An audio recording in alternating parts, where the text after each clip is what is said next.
Now that we know what depth can do for our product, let's take a stroll down through this field and we'll come down here to our downforce study.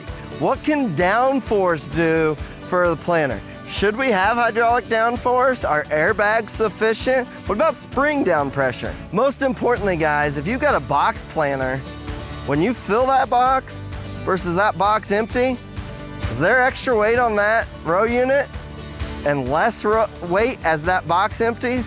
Absolutely. To the south or to the right in this camera, we've got the buffer zone and then we've got heavy downforce here. And this field that was pretty heavy residue, been no-till for a number of years, 600 pounds excessive downforce wasn't really that bad.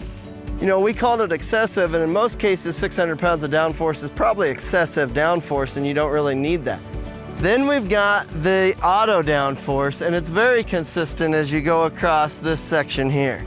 This required 450, 500 pounds is what it was trying to put down in most scenarios across this field.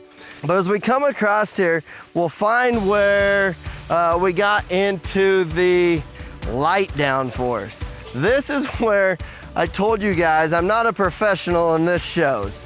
Right here, these are the mistakes that we made to show you what's happening. We were basically dribbling it on the top, 50 pounds of downforce, which the row unit itself weighs more than 50 pounds.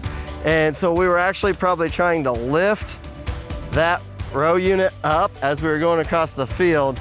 And you can see here, guys, this corn, most of this corn that I'm standing in here is not even waist high when the rest of the corn is shoulder height. That's not what you want to see. This is how not to make money. Then across the way here, we've got light downforce, auto downforce, and heavy downforce. And this is the conventional tillage section over here. So here was our light downforce. And in conventional tillage, you don't need near as much downforce. So the 50 pounds doesn't look bad at all. You get over here to conventional, auto downforce, you can't really tell the difference as you go across. And starting right here, this was excessive downforce. Again, not a whole lot of difference between auto downforce, light downforce, and heavy downforce on conventional tillage. But for that no-till, it made a lot of difference. Here's our buffer corn. This is a pass that we let the planter do its thing. Delta downforce did its thing. Singulation did its thing. Everything worked as it was supposed to work, and it's beautifully consistent. This is not. Guys, think about this stuff, think about it through and through. Don't just go back to say, well, Grandpa did it this way, this is the way that I'm gonna do it.